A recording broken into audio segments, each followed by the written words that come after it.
আমি শাহরুখ খানের টুইটার পেজে এটা পড়েছিলাম, ইন্টারনেটে শাহরুখ লেখা যে অনুষ্ঠানের পর উনি আপনার সাথে কথা বলেছিলেন। উনি লিখেছেন, অনুষ্ঠান শেষে আমি ডক্টর জাকির নায়েকের সাথে কথা বলেছিলাম আর অনেক কিছু জেনেছি। আমি জানতে চাচ্ছিলাম যে শাহরুখ খানের সাথে আপনার কি কথা হয়েছিল। হ্যাঁ, অনুষ্ঠান শেষ হয়ে যাওয়ার পরে আমি শাহরুখ খানের সাথে কথা বলেছিলাম প্রায় আধ ঘন্টা ধরে। আর অভিজ্ঞতাটা বেশ ভালোই ছিল। সবকিছু বলছি না, কারণ কিছু ব্যক্তিগত কথাবার্তাও ছিল, সেই কথাগুলো এখানে বলছি না। শাহরুখের সাথে এটাই প্রথম সাক্ষাৎ, এই প্রথম সামনাসামনি দেখা হলো আমাদের। যদিও আমাদের কিছু কমন বন্ধু আছে যারা শাহরুখের বন্ধু, আমারও বন্ধু, তবে তার সাথে এই প্রথম দেখা হলো। আর একটা ব্যাপার বলতে পারি যে আমি সন্তুষ্ট। এখানেও আমি শুধু শোনা খবরের উপর নির্ভর করিনি। অনুষ্ঠানের আগে এই কথাটা অনেকেই হয়তো জানেন যে খবরটা মিডিয়াতে এসেছে। আমার অনেক বন্ধু আমার কাছে বলেছে যে শাহরুখ খান নিয়ম মেনে চলা মুসলিম না, তিনি আসলে মুসলিমই না, তিনি প্রায় ইসলামের বিরুদ্ধে বিভিন্ন মন্তব্য করে থাকেন, ইত্যাদি ইত্যাদি। আমি নিজে তেমন কিছু বলতে শুনিনি, টিভিতেও দেখিনি, কারণ আমি টিভিটা খুব কম দেখি। তবে যেহেতু এটা একটা মন্তব্য, আমি কোরআনের কথা মেনে চললাম। পবিত্র কোরআন সূরা হুজুরাত 49 নম্বর সূরা 6 নম্বর আয়াত বলছে, যখনই কোনো তথ্য পাবে সেটা কাউকে বলার আগে চেক করে নেবে। অন্য কেউ কোনো মন্তব্য করলেও আমি এই কথাটা বলি। যেমন বারখাদত্ত লাদেনের ব্যাপারে প্রশ্ন করেছিলেন, বলেছে আমি জানি না। এখানেও শাহরুখের ব্যাপারে অনেক নেগেটিভ কথা শুনেছি, কিন্তু আমি বললাম আল্লাহ মালুম। তবে সেই টক শোতে তাকে যেসব কথা বলতে শুনেছি, অনুষ্ঠানের পরের কথাগুলো নিয়ে বলছি না, সেই অনুষ্ঠানে তার কথা শুনে আমার মনে হয়েছে তিনি নিয়ম মানেন বা না মানেন, উনার উত্তর সেই অনুষ্ঠানের বেশিরভাগ মুসলিমের চেয়ে অনেক ভালো ছিল। এখানে মাওলানা মাহবুব মাদানিকে বাদ দেবেন, তিনি আমার অন্তরঙ্গ বন্ধু, মাশাআল্লাহ, তিনি নিয়ম মেনে চলা মুসলিম, তাই উনাকে বাদ দিয়ে ওই অনুষ্ঠানে অন্য আর সব মুসলিমদের তুলনায় শাহরুখের উত্তরগুলো অনেক সঠিক ছিল। তিনি এটাও মানলেন, নিজেই স্বীকার করলেন, যদিও তিনি অভিনয় করেন, নাচ গান করে থাকেন, তিনি স্বীকার করলেন এগুলো হারাম। ওনার সৎসাহস আছে। আরো বললেন যে তিনি কম জানেন, তবে তিনি আরো বলেছেন যে বিস্তারিত জানতে গেলে আপনারা আলেম মাওলানা জিজ্ঞেস করেন। তাহলে সেই অনুষ্ঠানে অন্য সব মুসলিমের চেয়ে তার উত্তরগুলো অনেক বেশি সঠিক ছিল। আর অনুষ্ঠান শেষে তার সাথে আমার কথা হলো, সেখানেও মুসলিমদের আইডেন্টিটি নিয়ে কথা বলেছিলাম। তিনি বললেন, ডক্টর জাকির নায়েক, ডক্টর জাকির সাহেব, আপনার কি মনে হয় দাড়ি রাখা আর টুপি পরা এটা কতখানি গুরুত্বপূর্ণ? আমিও ব্যাখ্যা করে বললাম, এটা তো টক শো না, বারখাদত্তও নেই, তাই শাহরুখ খানের কাছে ব্যাখ্যা করতে বাধা থাকলো না, কেউ আমাকে বাধা দিল না। আমি তাকে বললাম, ধরেন আপনি কোনো পরীক্ষা দিচ্ছেন, হয়তো একটা প্রশ্নের জন্য 1 নম্বর, কোন প্রশ্নে 10 নম্বর, কোন প্রশ্নে 20 নম্বর। মুসলিম আইডেন্টিটি, মাথায় টুপি আর মুখে দাড়ি, যদিও এটার গুরুত্ব সবচেয়ে বেশি নয়, তারপরে গুরুত্ব আছে, ধরলাম সেটা 1 নম্বর। আসলে হলো ব্যবহার, সৎভাবে চলাফেরা করা, সত্য কথা বলা, ইসলামের এইসব নির্দেশ, এটার জন্য হয়তো 10 নম্বর অথবা 5 নম্বর। তাই যদিও দাড়ি রাখাটা সবচেয়ে গুরুত্বপূর্ণ না, এই 1 নম্বর বাদ দিয়ে আপনি 5, 10, 20 নম্বরের দিকে মনোযোগ দিতে পারেন। কিন্তু কেউ যদি পরীক্ষায় লেটার মার্ক পেতে চায়, সে 1 নম্বরও পাওয়ার চেষ্টা করবে। যেমন ধরেন আমরা যখন মেডিকেল কলেজে পরীক্ষা দিতাম, সেখানে অর্ধেক নাম্বারও পাওয়ার চেষ্টা করতাম। চেষ্টা করছেন 90-এর উপরে পাবেন, কিন্তু 90-এর উপরে পেতে গেলেই এটা খুবই গুরুত্বপূর্ণ। দাড়ি গুরুত্বপূর্ণ, টুপিও গুরুত্বপূর্ণ, এগুলো সুন্নতের একটা অংশ।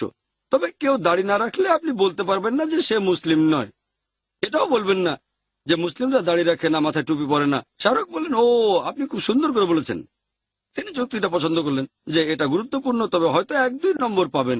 সবচেয়ে গুরুত্বপূর্ণ হচ্ছে আমল, যেমন সৎভাবে জীবনযাপন করা, নামাজ আদায় করা, শিরক না করা, এগুলো গুরুত্বপূর্ণ বেশি। আর এই কথাটা আমি আগে বলেছি যে যদি কোনো মানুষ মুখে দাড়ি না রাখে, এটা 70টা বড় গুনার মধ্যে পড়বে না। ইমাম আজ-জাহাবি নামে একজন আলেম আছেন, তিনি ইসলামের 70টা বড় গুনার একটা তালিকা তৈরি করেছেন। প্রথমটা হলো শিরক, তারপর খুন, এরকম আরো অনেক। তবে দাড়ি রাখাটা সেখানে নেই। তার মানে এই না যে এটা গুনাহ নয়। অনেক আলেম বলেন দাড়ি রাখাটা সুন্নত, মুস্তাহাব, উৎসাহ দেওয়া হয়েছে। অনেক আলেম বলেন মুখে দাড়ি রাখাটা হচ্ছে ফরজ। যাই হোক, দাড়ি না রাখাকে কেউ বড় গুনাহ বলেননি, হয় এটা ছোট গুনাহ। রাখাটা গুরুত্বপূর্ণ সুন্নাহ, তাই দাড়ি না রাখলেও বড় গুনাহ হবে না। আশা করি উত্তরটা পেয়েছেন। আপনাকে অনেক ধন্যবাদ। এবারে আরো প্রশ্ন দর্শকদের মধ্য থেকে প্রশ্ন করার আগে আপনার নাম আর পেশাটা বলবেন। আমি ওবেদ খান। এনডিটিভির সেই অনুষ্ঠানে শাহরুখ খান একটা মন্তব্য করেছিলেন যে মুসলিমদের জন্য একজন মুসলিমের মতো দেখানোটা গুরুত্বপূর্ণ না, মুসলিমের মতো অনুভব করাটা গুরুত্বপূর্ণ। এই ব্যাপারে আপনার মন্তব্যটা জানতে চাই। মুসলিমদের মতো দেখানো, আমি বলবো এটা সবচেয়ে গুরুত্বপূর্ণ না, তবে মুসলিমদের মতো চিন্তা ভাবনা করা এ ব্যাপারে আমি এর আগে একটা কথা বলেছিলাম যে সৎ হওয়াটা বেশি গুরুত্বপূর্ণ দাড়ি রাখা আর টুপি পরার চেয়ে। তবে সৎ হওয়ার পাশাপাশি দাড়ি রাখা আর টুপি পরা, দাড়ি না রেখে সৎ হওয়ার চেয়ে অনেক বেশি ভালো। আর যে মুসলিম হিসেবে গর্বিত, সে প্রকাশ করতে চাইবে যে সে মুসলিম। আমি আপনাদের একটা উদাহরণ দিচ্ছি। কেউ যখন মেডিকেল ডিগ্রি পাশ করে, সে তখন ডাক্তার হয়।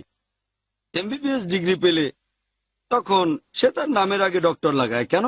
কারণ সে ডাক্তার হয়ে গর্বিত। যে মানুষটা মুসলিম হিসেবে গর্ববোধ করে, সে প্রকাশ করতে চাইবে যে সে মুসলিম। এটা হলো মুসলিমদের এমনই একটা লেভেল, মুখে দাড়ি রাখা আর মাথায় টুপি পরা। আশা করি উত্তরটা পেয়েছেন। প্রশ্ন করার আগে আমি আবারও কয়েকটা মন্তব্য পড়ে শোনাচ্ছি। এখানে শাহজিনী ইব্রাহিম হাসান সিদ্দিক লিখেছেন, ওরা আসলে সবাই ডক্টর জাকির নায়েককে ভয় পেয়ে গিয়েছিল। তারা ভাবছে তারাই সঠিক। তাদের মতে ইসলামের অনুসারীর সংখ্যা বাড়ছে না, আর এটা মিডিয়ার সাহায্য না পেলে উপরে উঠতে পারবে না। আল্লাহ সব ভালো জানেন। এরপর ভাই আকিব লিখেছেন, আমি নিয়ম মেনে চলা মুসলিম, আর এজন্য আমাকে বিভিন্ন সময়ে অনেক বিব্রতকর পরিস্থিতির মধ্যে পড়তে হয়েছে। তবে আমার মনে হয় বারখার এনডিটিভি খুব ভালো কাজ করেছেন। আমি মানছি ডক্টর নায়েককে আরো বেশি সময় দেওয়া উচিত ছিল, তবে সময় অনেক কম আর সবকিছু তো সম্ভব না। শাহরুখ খান বুদ্ধিমানের মতো কথা বলেছেন। তার কথার মধ্যে দু একটা ব্যাপারে ভুল ছিল, যেহেতু আমরা মানুষ, এরকম দু একটা ব্যাপারে ভুল হতেই পারে। এনডিটিভি আর বাখরাকে অভিনন্দন, তবে কবির খান, পদামসি, নাজিব আর সোহা এরা বলেছেন না জেনে। আমি আগেও বলেছি, উনি ইসলাম সম্পর্কে যা বলেছেন সেটা ওখানকার বেশিরভাগ মুসলিমদের তুলনায় অনেক সঠিক ছিল। শাহরুখ খান সম্পর্কে মানুষজন আসলে একটু অন্যরকম ভাবে। আমি জানি না উনি আসলেই সেরকম কিনা, তবে অনুষ্ঠানের পর যখন কথা বললাম, অনুষ্ঠানে ওনার কথাগুলো শুনেছিলাম, পরে কথা বলেছিলাম, তখন আমার মনে হয়েছে যে শাহরুখ খান অন্ততপক্ষে মুসলিম হওয়ার কারণে লজ্জিত নন। তিনি মুসলিম হিসেবে গর্বিত। তবে মানুষ অন্যরকম কথা বলে, কিন্তু আমি সেরকম কিছুই দেখিনি, তাই আমি লোকজনের সাথে একমত না।